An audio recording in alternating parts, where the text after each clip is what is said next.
கர்த்தருடைய நாமம் மகிமைப்படுவதாக. சகோதரர்களின் காலந்தியான வேளையில் உங்களை சந்திப்பதில் நான் மிக்க மகிழ்ச்சி அடைகிறேன். கர்த்தர் நல்லவர், அவர் கிருபை என்றும் உள்ளது. அவர் நேற்றும் இன்றும் என்றும் மாறாத உண்மையுள்ள தேவனாயிருக்கிறார். தேவன் தாமே இந்த நாளை நாம் அனைவருக்கும் ஆசீர்வதித்து தருவாராக.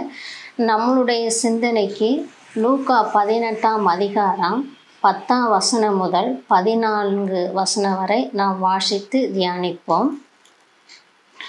2 மனுஷர் ஜெபம் பண்ணும்படி தேவாலயத்துக்கு போனார்கள். ஒருவன் பரிசேயன், மற்றவன் ஆயக்காரன்.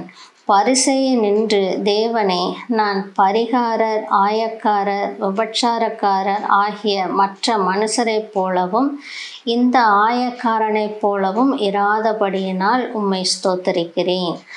வாரத்தில் 2 தரம் உபவாசிக்கிறேன். என் சம்பாயெல்லாம் தசனபாகம் செலுத்தி வருகிறேன் என்று தனக்குள்ளே ஜெபம் பண்ணினான். ஆயக்காரன் தூரத்திலே நின்று தன் கண்களையும் வானத்துக்கு ஏறெடுக்க துணியாமல் தன் மார்பிலை அடித்து கொண்டு, தேவனே, பாவியாகிய என்மேல் கிருபையாயிரும் என்றான்.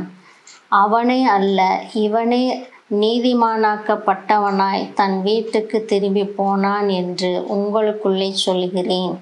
ஏனெனில் தன்னை உயர்த்துகிற எவனும் தாழ்த்தப்படுவான், தன்னை தாழ்த்துகிறவன் உயர்த்தப்படுவான் என்றார். தேவன் தாமே இந்த வசனத்தை ஆசீர்வதித்து தருவாராக. நாம் வாசித்த இந்த வேத பகுதியில் 2 மனுஷரை குறித்து நாம் பார்க்குறோம். ஒருவர் ஆயக்காரரும் ஒருவர் பரிசேயரும் என்று சொல்லி பார்க்குறோம். இந்த பரிசேயர் ஜெபிக்கும் பொழுது தன்னை மேன்மையாக உயர்வாக தேவ சமூகத்தில் நின்று ஜெபிக்கக்கூடிய ஜெபத்தை நாம் பார்க்குறோம். இந்த பரிகாரர், அநியாயக்காரர், விபச்சாரக்காரர் ஆகிய மற்ற மனுஷனைப் போல இந்த ஆயக்காரனைப் போலவும் இராததினால் உம்மை ஸ்தோத்தரிக்கிறேன். நான் நல்ல எல்லா விதத்துலேயும் உண்மையாக இருக்கிறேன், பெரியவனாக இருக்கிறேன், இவங்களை போல் இல்லை அப்படின்னு சொல்லி தன்னைத்தானே பெருமையாக பாராட்டி ஜெபிக்கக்கூடிய ஜெபமாக இருக்கிறது. அது மாத்திரம் இல்லை, தனக்கு வர்ற வருமானத்தை தசனபாக கொடுக்குறேன், உபவாசிக்கிறேன் அப்படிங்கிற சொல்கிறதெல்லாம் உண்மைதான். ஆண்டவருக்கு இதெல்லாம் கொடுக்க வேண்டியதுதான்.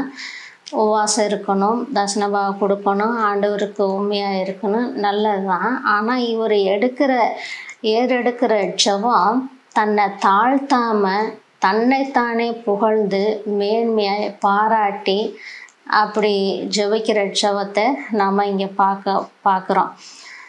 இந்த ஆயக்காரருடைய ஜெபத்தை நாம் பார்க்கும் பொழுது, அவர் தூரத்தில் நின்று தன் கண்களை வானத்துக்கு ஏறெடுக்க துணியாமல் அப்படின்னு பார்க்கும் பொழுது தன்னை தாழ்த்தக்கூடிய ஜெபத்தை இங்கே பார்க்குறோம்.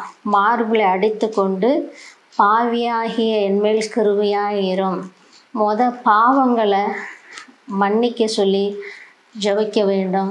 2வது, ஆண்டவருடைய கிருபைக்கு நாம் ஏங்கி கெஞ்சி ஜெபிக்கக்கூடியவங்களாக இருக்கணும். அப்படித்தான் ஆயக்காரன் தன் கண்களை ஏறெடுக்க துணியாமல் பாவியாக இருக்கிற என்மேல் கிருபையாக இருன்னு சொல்லி ஜெபிக்கக்கூடிய அந்த தாழ்மையான ஜெபத்தை நம்ம பார்க்குறோம். இன்றைக்கு தேவனுடைய பிள்ளைகளாக இருக்கிற நாம் தன்னைத்தானே புகழாமல் மேன்மையை பாராட்டி பேசாதபடி, தேவன் நமக்கு கொடுத்துருக்கிற ஆசீர்வாதத்தில், நமக்கு கொடுத்துருக்கிற எல்லா கிரியையில் ஆண்டவரை தாழ்த்தி ஆண்டவருடைய நாம மகிமைக்காக நம்ம வாழ வேண்டும்.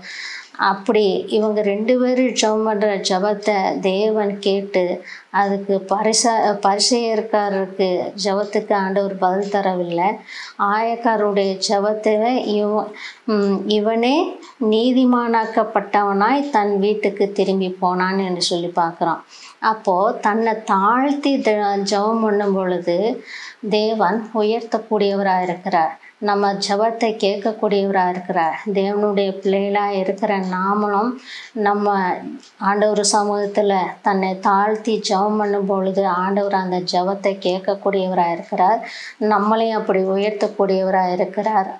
நாமும் தாமே அப்படியாக தேவன் சமூகத்தில் தாழ்த்தி ஜெபம் பண்ணி ஆண்டவருடைய நாமத்தை மகிமைக்காக வாழ்வோம். ஆண்டவர் தாமே நம்மளை ஆசீர்வதிப்பாராக. ஆமென்.